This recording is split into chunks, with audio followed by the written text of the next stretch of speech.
Bien, entonces ahora sí nos vamos a meter de lleno a lo que es el sangrado más preguntado de todos. No puedo evitarlo, ese es el más que más viene, tiene súper preguntas y es por eso que le he dado una diapositiva, que son los famosos leiomiomas. ¿Ya? Son los famosos leiomiomas. Entonces, lo primero que todos tienen que saber es que el leiomioma es una neoplasia benigna de músculo liso.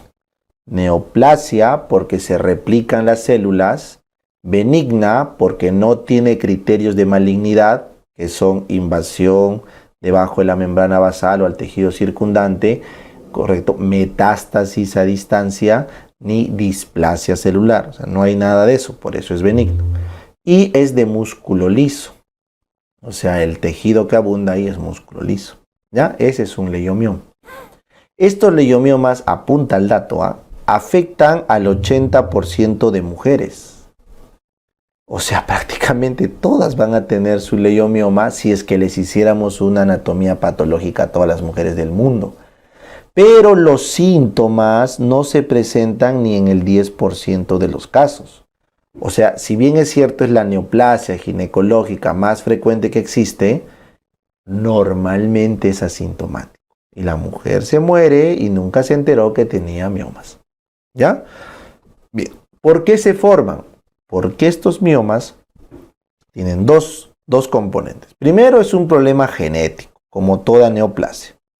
Se ha visto que hay alteraciones cromosómicas en varios cromosomas, 13, 15, 19, 21, varios. Que eso se ve en los síndromes de leiomioma familiar múltiples, ¿no? Que son casos raros. Pero lo otro es que tiene relación con el estrógeno y la progesterona. Estas dos hormonas hacen crecer a los miomas. Las dos. No es que uno crece y otro crece con las dos. Por eso es que en el embarazo terminan creciendo tanto que a veces se infartan. Entonces, esa es la fisiopatología que se sabe hasta ahora. En resumen, les estoy mostrando de los leiomiomas. ¿Correcto? Muy bien. Entonces, ¿cuál es el problema con los leiomiomas? Su ubicación y su tamaño. ¿Ya? Entonces, vénganse acá a la izquierda. Los leiomiomas se clasifican según su ubicación, clásicamente, en intramural, porque está metido en el músculo, submucoso, porque está tocando, contactando el endometrio, y subseroso, porque está contactando la serosa. ¿Está bien? Esa es la clasificación clásica. Sin embargo, la FIGO ha hecho una clasificación mucho más detallada, que no ha sido pregunta de examen, pero se los voy a detallar acá, se los voy a explicar. ¿Ya? El submucoso lo han dividido en 3 categorías, 0, 1 y 2. Como puedes ver en la imagen, que está clara acá, el 0 es el pediculado, porque está colgando en la cavidad endometrial. El 1 es el que tiene menos del 50% de su tamaño metido en el miometrio. Como ves acá, solo un cachito está metido. El 2 es el que tiene más del 50% dentro del miometrio. Como ves acá, ya hay más de la mitad metido en el miometrio. Tan fácil. Bien.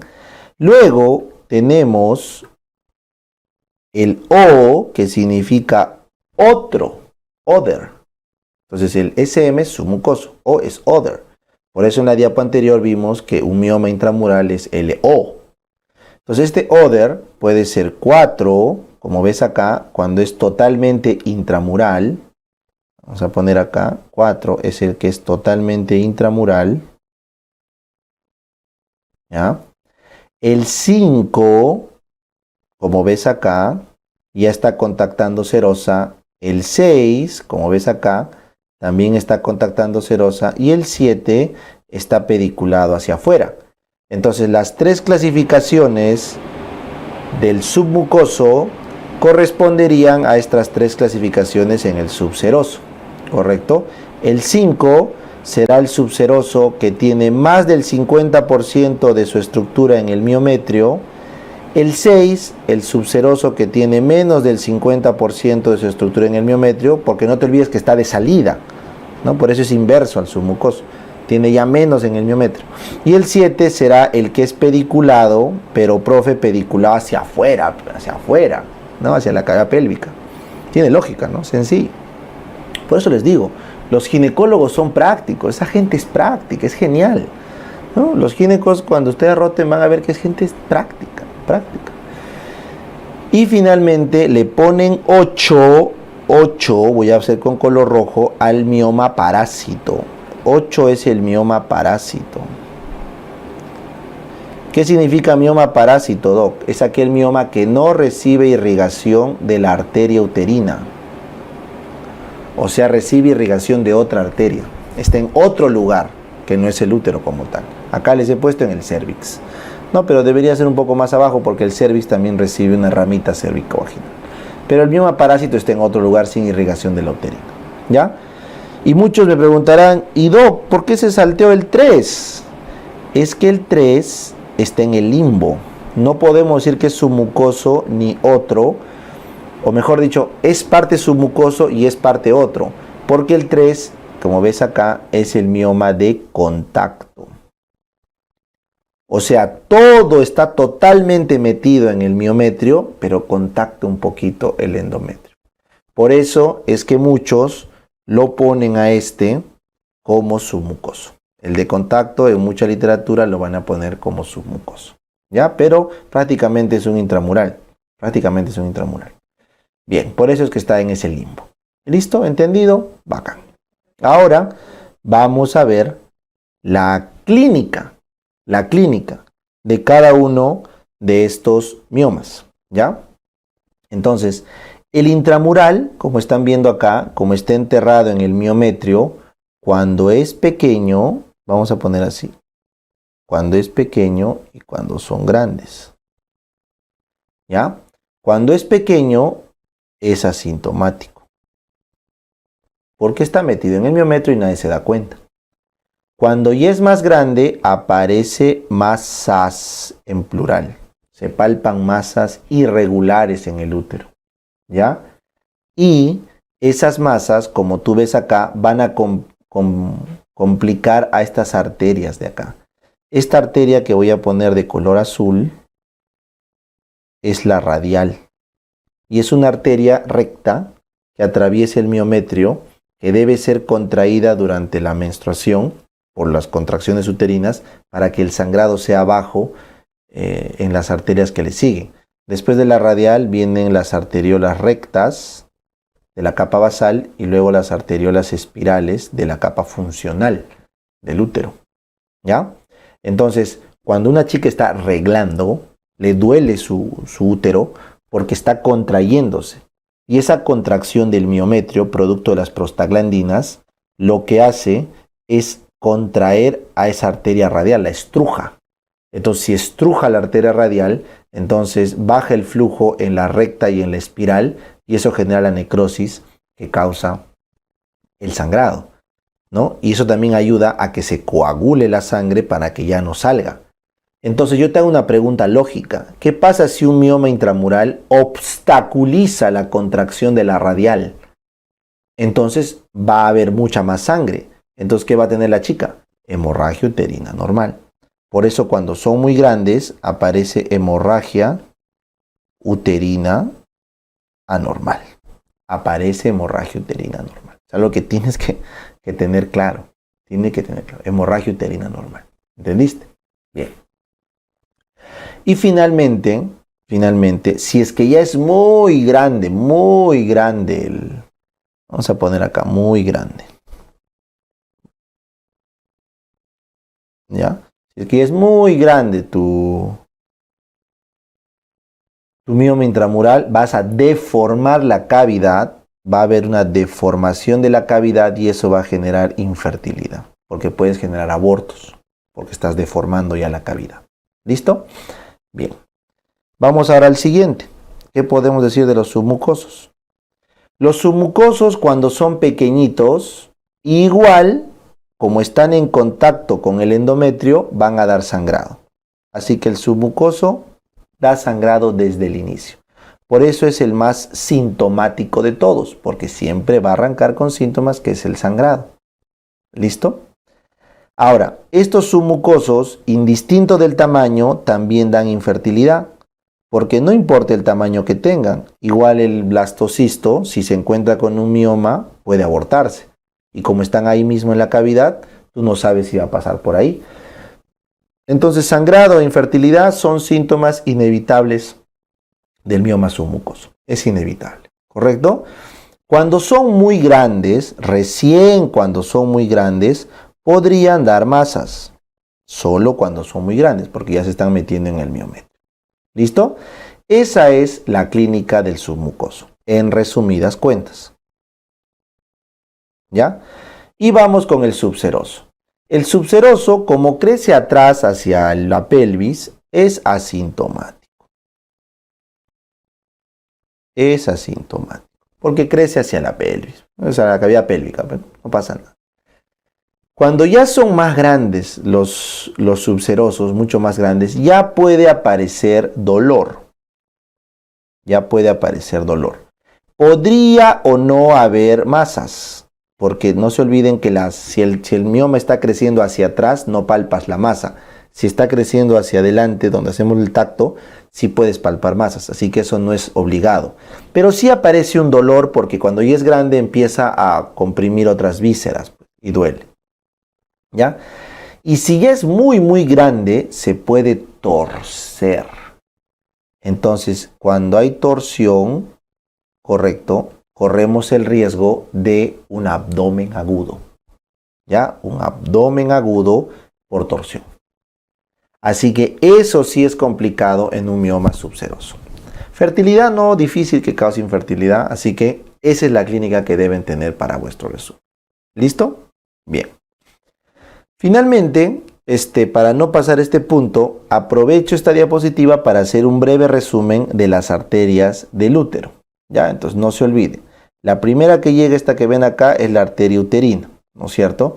Esta arteria uterina da estas ramas que ven acá, que son las ramas arqueadas, ¿correcto? Las ramas arqueadas, que en nuestro dibujo serían estas de acá. Las arqueadas, estas. ¿Ya?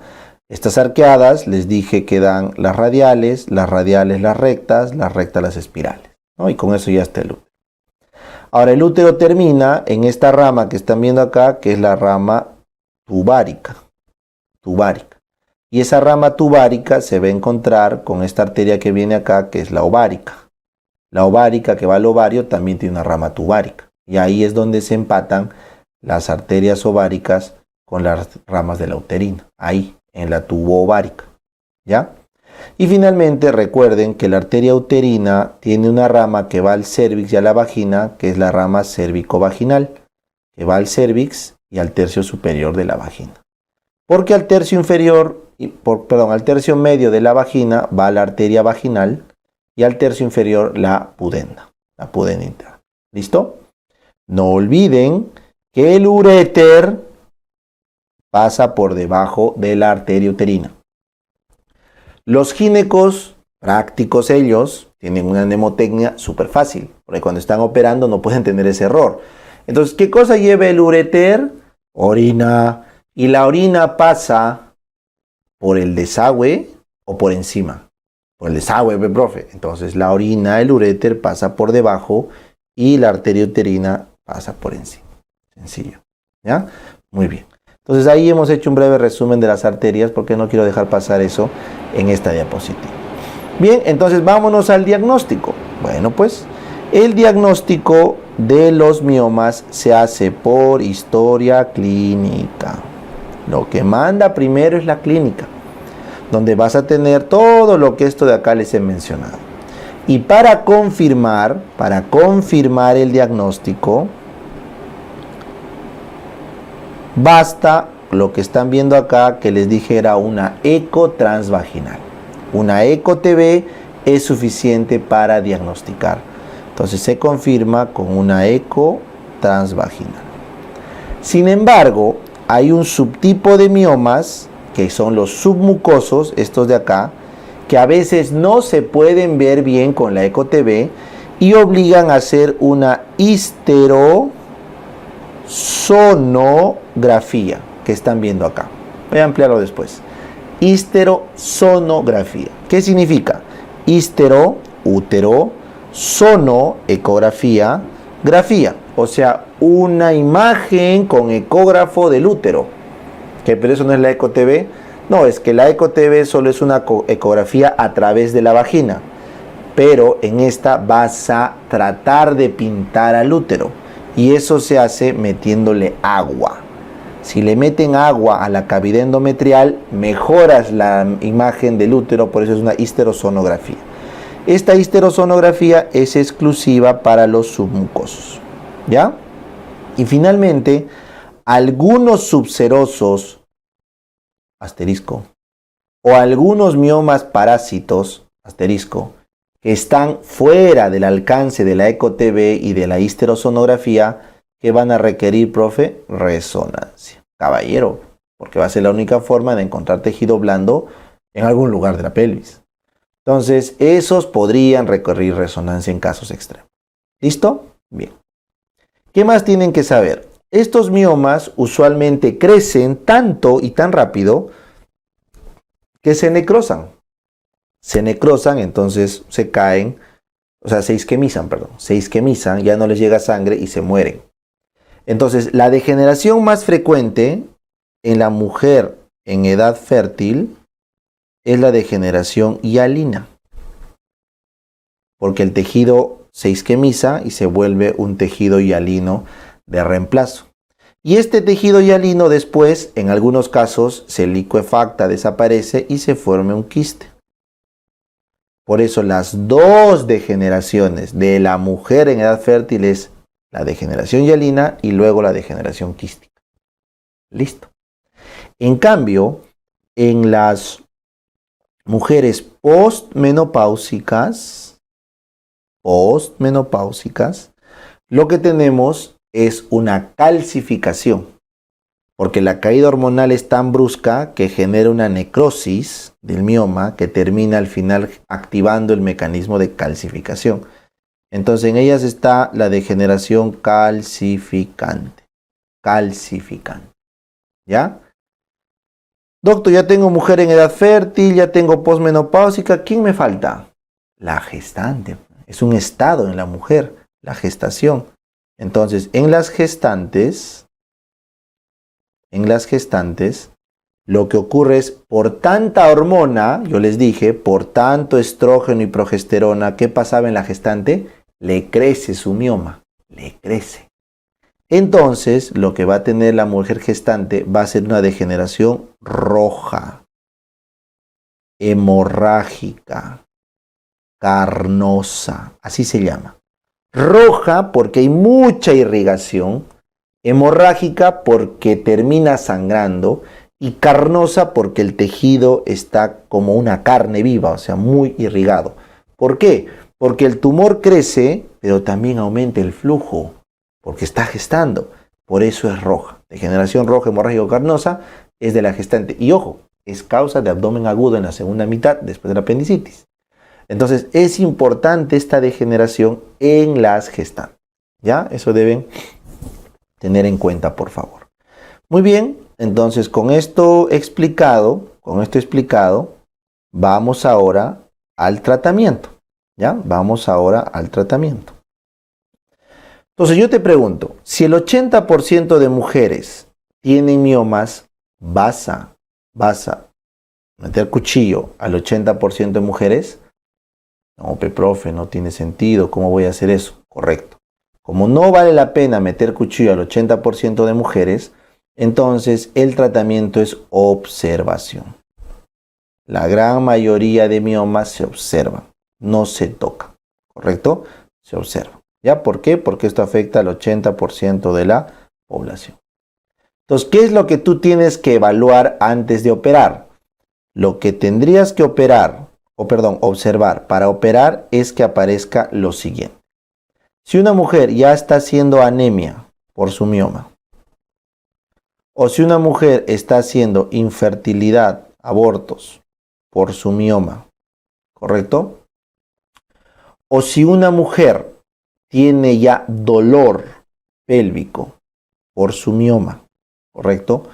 O si estás viendo que el mioma es muy grande, usualmente 10 centímetros, aunque no hay un valor exacto, pero la literatura antigua, algunos libros, ¿no? Siempre han cortado en 10, ahora cortan un poco menos o son rangos, pero al final esto es un criterio ya propio del ginecólogo. Si encuentras anemia, infertilidad, dolor o muy grande, entonces la opción es quirúrgica. Bajo toda esta lógica ya amerita operar. Ya amerita operar. ¿Está bien? Correcto. Entonces las opciones quirúrgicas que tú tienes son la cirugía por histeroscopía, o sea, la cirugía histeroscópica.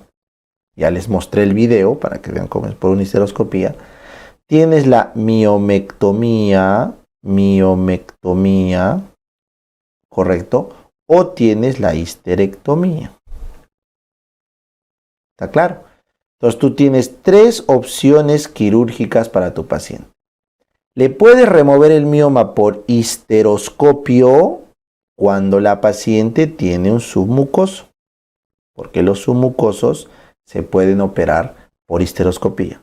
Pero la FIGO dice, los pediculados y los que tienen menos 50% del miometrio van. O también los menores a 3 centímetros.